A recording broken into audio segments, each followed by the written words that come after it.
శుక్లాంబరధరం విష్ణుం శశివర్ణం చతుర్భుజం ప్రసన్నవదనం ధ్యాయేత్ సర్వవిఘ్నోపశాంతయే అగజానన పద్మార్కం గజానన మహార్నిజం అనేకదంతం భక్తానాం ఏకదంతముపాస్మహే. ఓం గం గణపతయే నమః. ఓం శ్రీమాత్రే నమః. ఓం శ్రీ గురుభ్యో నమః. మా ఆది ఆస్ట్రాలజీ చూస్తున్నటువంటి మీ అందరికీ, అలాగే విదేశాల్లో కూడా ఉంటూ నా వీడియోస్ చూస్తున్నటువంటి మీ అందరికీ పేరు పేరున నా హృదయపూర్వక నమస్కారాలు.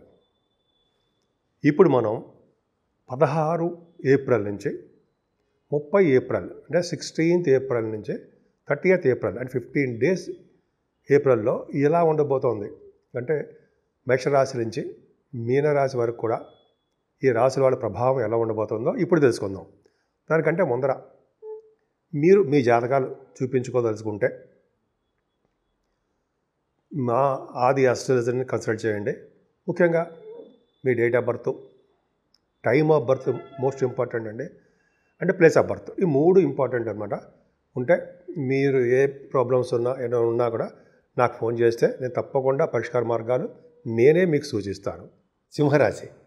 సింహరాశి వారికి ఈ 15 రోజులు కూడా కొద్దిగా జాగ్రత్తలు తీసుకోవాలండి. కానీ మీకు ధనం విషయంలో ఏమాత్రం ఇబ్బంది పడరు, చక్కగా వచ్చి తీరుతుంది ధనం. కానీ శని ప్రభావం ఉండడం వలన స్లో అయిపోతుందేమో తప్ప మీకు రావాల్సినటువంటి డబ్బులు వచ్చి తీరుతాయి అన్న సందేహం లేదండి, ఖచ్చితంగా ఉంటాయి. అలాగే మీ ప్రోగ్రామ్స్ కూడా మీకు వస్తూ ఉంటాయి. అంటే కళాకారులు ఉన్నారు మీ దాంట్లో, సంగీతము పాడుతూ ఉంటారు కదా, యాంకరింగ్, వాళ్ళకి ఏదో అడ్డుపడుతూ ఉంటుందండి, ఏదో శక్తి అడ్డుపడుతూ ఉంటుంది మీకు శని ప్రభావం వల్ల. కానీ అంతిమంగా సక్సెస్ అయితే తీరుతారు, సక్సెస్ అవుతుంటుంది. గురు ప్రభావం ఉంది కదా, మిమ్మల్ని ఏదో ఆపేద్దాం చూస్తారు కానీ ఆపలేకపోతారు. అంటే ఈ ప్రోగ్రామ్స్ కానీ ధన విషయంలో కానీ కుటుంబ విషయంలో కానీ వివిధ ప్రాబ్లమ్స్ వస్తూ ఉంటాయి. కానీ మిమ్మల్ని ఎవరు ఆపలేరు. ఆపే శక్తి ఆపతరమా? మిమ్మల్ని ఆపడం కష్టం. సరే, అది పక్కకు పెడితే ఎప్పుడు ప్రయాణాలు చేస్తుంటారండి మీరు, ఎక్కువగా దగ్గర ప్రాంత ప్రయాణాలు చేస్తుంటారు. మీ తోబుట్టు వాళ్ళతోటి కనెక్షన్లో ఉంటారు, అంటే కనెక్ట్ అయిపోయి ఉంటారనమాట. వాళ్ళతో సంభాషణ, వాళ్ళని చూడడము ఇవి జరుగుతూ ఉంటుంది. కానీ మీ way of thinking, way of living style చాలా అద్భుతంగా ఉంటాయి. ఎప్పుడు కూడా మీ చదువులో ఎటువంటి ఆటంకాలు లేకుండా సాఫీగా సాగిపోతూ ఉంటుంది, ఎటువంటి ఆటంకాలు ఉండవు. అంతేకాకుండా రైతులకు కూడా పంటలో శుభాలు కలుగుతాయండి, వాళ్ళకి నష్టాలు రావు, ధనం విషయంలో వాళ్ళకి సమృద్ధిగా ఉంటుంది. అంతేకాకుండా తల్లిగారి యొక్క ప్రేమాభిమానాలు మీకు నిండుగా ఉంటాయి. ఆవిడ ఆరోగ్య పరిస్థితి కూడా చక్కగా ఉంటుంది. ఏమాత్రం ఇబ్బంది పడాల్సిన అవసరం లేదు, రాదు, అంటే ఇబ్బంది పడాల్సిన అవసరం రాదని. అంతేకాకుండా మీ విద్యలో ఎందుకు చెప్పినట్టుగానే బాగా రాణిస్తారు. అంతేకాకుండా వాహనాలు, గృహ సౌఖ్యము ఈ నెలలో ఉన్నాయండి. సంగీతంలో ఉన్న వాళ్ళకి, మీ దాంట్లో సినిమా రంగంలో ఉన్నవాళ్ళు ఉన్నారు, సంగీతంలో ఉన్న వాళ్ళకి మ్యూజిక్ అంటాం కదా, మ్యూజిక్ డైరెక్టర్స్, మ్యూజిక్ చేసేవాళ్ళు ఉంటారే, వాళ్ళకండి అవకాశాలు వస్తాయి, వెతుక్కుంటూ వస్తాయి వాళ్ళకి అవకాశాలు, అదే అదృష్టం వాళ్ళది. అంతేకాకుండా సంతానం విషయంలో కొద్దిగా మీరు కేర్ తీసుకోవాలండి. పుత్రిక సంతానం విషయంలో మీకు పుట్టడానికి, డెలివరీ అవ్వడానికి కొద్దిగా ఇబ్బందులు కలుగుతూ ఉంటాయి, శని వలన ఆలస్యం అయిపోతూ ఉంటుంది. అలాగే చికాకులు కలుగుతూ ఉంటాయి. మీ సంతానం వలన వాళ్ళ అభివృద్ధి కలగలేకపోవడము, వాళ్ళకి వివాహాలు కావాలేదనో, ఉద్యోగాలు రాలేదనో, పిల్లలు పుట్టలేదనో, ఏదో చిన్న ప్రాబ్లమ్స్ ఫేస్ చేస్తూ ఉంటారు మీరు. అవన్నీ పక్కన పెట్టండి, మీ గురించి ఆలోచించండి, డెవలప్ అవ్వండి. ఎందుకంటే వాళ్ళ జాతకాల ప్రకారం వాళ్ళకి బ్రహ్మాండంగా ఉంటారు. కాకపోతే ఏంటంటే ఈ సంతానం వల్ల చిన్న ఇబ్బంది కలుగుతాయి. స్టాక్ మార్కెట్లో ఉన్న వాళ్ళకి కూడా ధన నష్టం వస్తుంది, అంత సక్సెస్ రేట్ మాత్రం ఉండదు.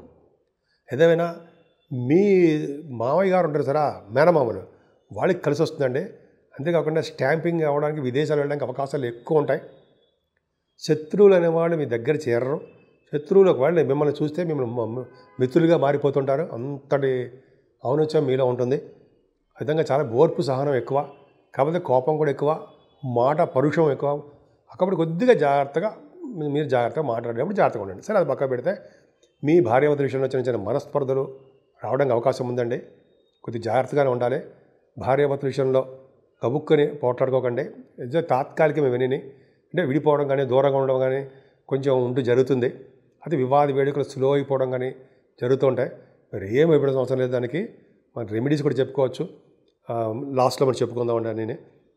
అంతేకాకుండా అష్టమ స్థానంలో బుధ శుక్రులు ఉన్నారు, అష్టమంలో శని శుక్రులు ఉన్నారు. కాబట్టి అంటే మీరు తీసుకోవాల్సిన జాగ్రత్తలు ఏంటంటే మీ వే ఆఫ్ థింకింగ్, మీ వే ఆఫ్ అప్రోచ్ బ్యాడ్లోకి వెళ్ళిపోతూ ఉంటాయి.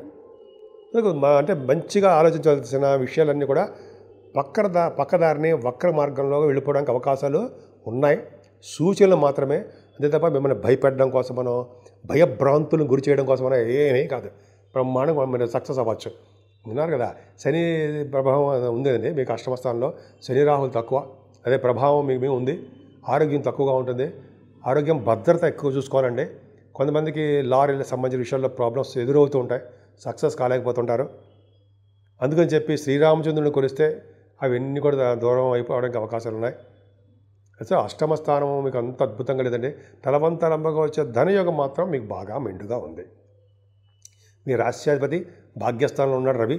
ఒక అద్భుతం అంటే ఆయన మేషతత్వ రాశిలో మిత్రక్షేత్రంలో అగ్నితత్వ రాశిలో ఉన్నాడు. అసలే రవి కదండి, చాలా పవర్ఫుల్గా ఉంటాడు. కాబట్టి రాజకీయ రంగంలో ఉన్న వాళ్ళకి పదవులు వస్తాయి. మీ నాన్నగారి యొక్క హెల్త్ ప్రాబ్లమ్స్ లేకుండా రొబస్ట్ హెల్త్గా ఉండి తీరుతారు. ఆయన కూడా మీతో ఫారిన్ కంట్రీస్ వస్తారు, మిమ్మల్ని చూడడానికి ఫారిన్ వచ్చి తీరుతారు. ఆయన మిమ్మల్ని చూస్తారు. సరే, అది పక్కన పెడితే ఉన్నతమైన విద్య రీత్యా మీరు విదేశాలు వెళ్తారండి. అలాగే అక్కడ పరిస్థితులు కూడా అనుకూలంగా బాగానే ఉంటాయి. సినిమా షూటింగ్ల రీత్యా, పర్సనల్ పనుల రీత్యా విదేశాలు వెళ్ళడం ఖాయం. 9th భాగ్యస్థానం ఉన్నాడు కదా రవి. అలాగే ఎలక్ట్రిసిటీ, ఎలక్ట్రానిక్స్ రంగంలో ఉన్న వాళ్ళకి కూడా బాగా కలిసి వస్తుంది. ముఖ్యంగా బుధ రాహువుల గురించి చెప్పాలంటే ఈ ఎలక్ట్రానిక్స్, కమ్యూనికేషన్స్, కంప్యూటర్ హార్డ్వేర్ అవి ఉంటాయి సరే, ఆ బిజినెస్లో మీకు లాసులు రావడానికి అవకాశం ఉంది. కొంచెం జాగ్రత్తగా ఉండండి. ఏదైనా దశమ స్థానంలో గురుడు చూసారా, పంచమాధిపతి దశమాల బ్రహ్మాండంగా ఉన్నాడు. పిల్లల వలన మీకు ధన సంపాదన, అలాగే మీకు ఉద్యోగ భద్రత పర్ఫెక్ట్గా ఉంది. ముఖ్యంగా వేదశాస్త్ర కోవిదులకి, పండితులకి అనమాట, వాళ్ళకి మంచి అవకాశాలు ఉన్నాయండి. అంతేకాకుండా డాక్టర్స్ వృత్తిలో ఉన్న వాళ్ళకి, రిలేటెడ్ లాయర్స్ అంటాం కదా, వాళ్ళకి దశమస్థానంలో గురుడు అంటే బ్రహ్మాండంగా ఉంటారు. వాళ్ళు నిజాయితీగా ఉంటారు, వాళ్ళ మాటకి తిరిగే లేకుండా ఉన్నట్టుగా ఉంటారన్నమాట. అదొకటి. అలాగే ఎడ్యుకేషన్ డిపార్ట్మెంట్స్లో కూడా మీరు బాగా రాణిస్తారు. ఫైనాన్స్ అకౌంట్స్ అంటాం సరే, వాటిలో కూడా బాగుంటుంది మీకు. బ్యాంకింగ్ రంగంలో ఉన్న వాళ్ళకి మరింత ఆదాయాలు పెరుగుతూ ఉంటాయి. అలాగే సాఫ్ట్వేర్ రంగ ఉద్యోగస్తులకి మీరు ఎక్కడ ఉద్యోగం అంటే ఏ ఇండస్ట్రీస్లో ఉద్యోగం చేసినా సరే బాగా కలిసి వస్తుంది. ముఖ్యంగా ఆడవాళ్ళు చెప్తున్నారండి, చాలా మంచి రోజులు.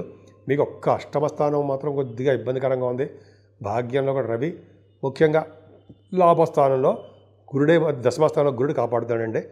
కాకపోతే మీకు 12వ భావం కూడా చూసుకుంటే 12వ భావంలో కుజుడు ఉన్నాడు సరే. 9th హౌస్లో కుజుడు 12వ భావంలో అంటే విదేశ పర్యటన ఖచ్చితంగా తీరుతుంది. కానీ ప్రాబ్లమ్స్ క్రియేట్ అవుతాయండి. అంతేకాకుండా రియల్ ఎస్టేట్ రంగంలో ఉన్న వాళ్ళకి భూముల వలన వివాదాలు, తగాదాలు, మనస్పర్ధలు, చిన్న ప్రాబ్లమ్స్ రావడానికి అవకాశం ఉంది. మిమ్మల్ని భయపెడతాడు కాదు, కానీ దానికి సంబంధించిన ఏంటంటే కుజుడు సంబంధించిన పూజలు, కళ్యాణాలు, కుజుడు కారకత్వంలో ఉన్నటువంటి అన్ని అష్టోత్తరాలు చేసుకోవడం వలన, అలాగే లక్ష్మీ నరసింహస్వామిని అన్నవరం కదండి, సింహాచల లక్ష్మీ నరసింహస్వామిని కొనడం వలన, ఇదే 30వ తారీఖుని స్వామి యొక్క కళ్యాణాలు చేస్తుంటారు కదా, కళ్యాణం కాదు, స్వామి యొక్క మహోత్సవాలు చేస్తుంటారు. సో ఆ లక్ష్మీ నరసింహస్వామిని కొనడం వల్ల ధైర్యం ఎక్కువ ఉంటుంది. అంతేకాకుండా ఈ గ్రహాల వల్ల వచ్చే దోషాలు కూడా తగ్గుముఖం పడడానికి అవకాశం ఉంది. కాబట్టి ఈ సింహరాశి వాళ్ళు లక్ష్మీ నరసింహస్వామిని కొలవండి, అన్ని రంగాల్లోనూ మీరు ముందంజలో ఉంటారు. ఇప్పుడు మనం రెమెడీస్ గురించి తెలుసుకుందామండి. రెమెడీస్ అంటే మనం ఏ పరిహారాలు చేసుకుంటే బాగుంటుంది. మేషరాశి నుంచి మీనరాశి వరకు కూడా 12 రాశుల వారికి కూడా చెప్పదగ్గ సూచన పరిహారాలండి. ఇప్పుడు ఈ 15 రోజులు కూడా సర్పదోషం ఉందండి. రాహుకేతుల మధ్యలో 8 గ్రహాలు ఉండిపోయాయి. చంద్రుడు కూడా బయటకు వచ్చేస్తారు అనుకోండి. ఒక విధంగా చెప్పాలంటే సవ్యకాల సర్పదోషము అంటాం. రాహుకేతుల మధ్యలో గ్రహాలు ఉండిపోతే, సపోజ్ రాహుకేతుల మధ్యలో శనీశ్వరుడు, రాహు దగ్గరే శనీశ్వరుడు, బుధ శుక్రులు ఉండడము, రవి, గురు, కుజ, కేతువులు, ఈ రాహుకేతుల మధ్యలోనే ఇన్ని గ్రహాలు ఉండిపోవడం వల్ల సర్పదోషం కూడా ఏర్పడుతుంది. సవ్యకాల సర్పదోషం అంటాం. సో ఈ సర్పదోషాన్ని నుంచి మనం బయటపడాలన్నా, కొద్దిగా సర్పదోషాన్ని నుంచి మనకి ఇబ్బందులు కలగకుండా ఉండాలన్నా ముఖ్యంగా చేయవలసిన పని శ్రీకాళహస్తి. శ్రీకాళహస్తీశ్వరుడు పూజించడం వల్ల, హస్తీశ్వరుడిని శివుడిని అమ్మవారిని పూజించడం వల్ల, అలాగే రాహుకేతులకి సర్పదోషం కోసం శ్రీకాళహస్తిలో పూజలు చేస్తారండో. అక్కడ చేయించుకోవడం వల్ల ఒకవేళ కుదరకపోతే మన ఊళ్ళోనే మన రాహుకేతులకు సంబంధించిన పూజలు చేసుకోవడం వల్ల చాలా మటుకు సర్పదోషం అనేది, సవ్యకాల సర్పదోషం అనేది తగ్గిపోతుంది. అంటే ఏంటి, గ్రహాలు ఇచ్చే ఫలితాలు ఇవ్వకుండా వాళ్ళు అడ్డుపడుతూ ఉంటారు. మంచి ఫలితాలు ఇవ్వకుండా మనకి కొద్దిగా ఆటంకాలు ఏర్పడడానికి అవకాశం ఉంటుంది. 12 రాసులకి ఒక్క చంద్రుడు అక్కడే బయటకు వస్తాడు అనుకోండి, అయినప్పటికీ కూడా సర్పదోషమే. సో ఇలా మనం దోషం నుంచి బయటపడాలంటే ఇది చెప్పినట్టు శ్రీకాళహస్తీశ్వరుణ్ణి అంటే శివుడిని అమ్మవారిని పూజిద్దాం. ఎందుకంటే పార్వతి అమ్మవారిని పూజిస్తే గ్రహాల యొక్క ప్రభావం ఉండదు కదండి. పాము రూపంలో ఆవిడ నడుమి గొడ్డాణం రూపంలో ఉంటుంది కదా, సర్పు రాహుకేతువులు. సరే, అది పక్క పెడితే ముఖ్యంగా ఈ పూజలు చేయించుకోవడం వల్ల, అలాగే అమ్మవారికి మన ఊళ్ళోనే కుంకుమ పూజ కానీ లేదా చండీ హోమాలు కానీ చేయించుకోవడం వల్ల, వెంకటేశ్వర స్వామి ఆరాధన చేసుకోవడం వల్ల, శివాభిషేకాలు చేసుకోవడం వల్ల, అన్నిటికంటే ముఖ్యమైనది ఈ నెలలో 28వ తారీఖునే వైశాఖ మాసం వచ్చేస్తుంది. అందున 30వ తారీఖు మన సింహాచల నరసింహస్వామి చందనోత్సవం జరగబోతుంది. సో అంటే ఏంటి, మనం నిజరూప దర్శనాన్ని సింహాచలంలో నరసింహస్వామికి గంధంతో, మీకు తెలియదు ఉందండి, మొత్తం స్వామివారిని కప్పేస్తారు, చేసేస్తారు. ఇప్పుడు స్వామివారికి ఆ గంధం తొలగించి నిజరూప దర్శనం కలిగిస్తుంటారు. ఆ స్వామిని చూసినా, ఆ స్వామివారిని పూజించినా మనకి ఈ రాహుకేతువులు కాదు కదా, ఎవరి వల్ల శనీశ్వరం వల్ల ఎటువంటి గ్రహాల వల్ల వచ్చే దోషాలు పరిహారం అవ్వడమే కాకుండా మనకి ఎటువంటి ఇబ్బంది కలగనివ్వకుండా ఆ లక్ష్మీనరసింహస్వామి మనకు కాపాడతారు. పైగా ధైర్యాన్ని ప్రసాదిస్తారు. మనకి ఎటువంటి కోర్టు కేసులు ఉన్నా, అంటే ఎటువంటి ప్రాబ్లమ్స్ ఉన్నా, పెళ్లి కాకుండా ఉన్నా, లేకపోతే పుత్తూరుగా ఇబ్బంది కలిగినా, లేకపోతే ఉద్యోగాల సమస్యలు ఉన్నా, ఇటువంటివన్నిటికీ కారకులు గ్రహాలే కదండి. సో కాబట్టి స్వామివారిని పూజలు చేద్దాం. ఇప్పుడు మేము అన్నీ చెప్పినా కూడా నాలెడ్జ్ కోసం చెప్తున్నాం.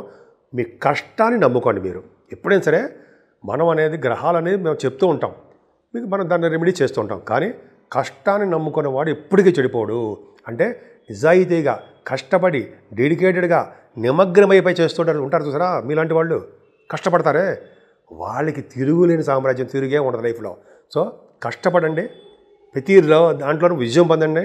విజయం పొందుతూ భగవంతుడి యొక్క ఆశీస్సులతోటి మీరు విజయం పొందడానికి అవకాశాలు ఎక్కువ ఉంటాయి. సో 12 రాసుల వారు కూడా మనం మీ కష్టాన్ని నమ్ముకుంటూ భగవంతుడి యొక్క ఆశీస్సులు పొందుతూ ఉందాం. సో ఈ విధంగా ఈ 15 రోజులు మీకు కలిసి రావాలని, ఆ లక్ష్మీనరసింహ స్వామి యొక్క దీవెనలు, ఆయన యొక్క కరుణ కటాక్షాలు మీ మీద, మనందరి మీద ఉండాలని నేను మనస్ఫూర్తిగా కోరుకుంటున్నాను.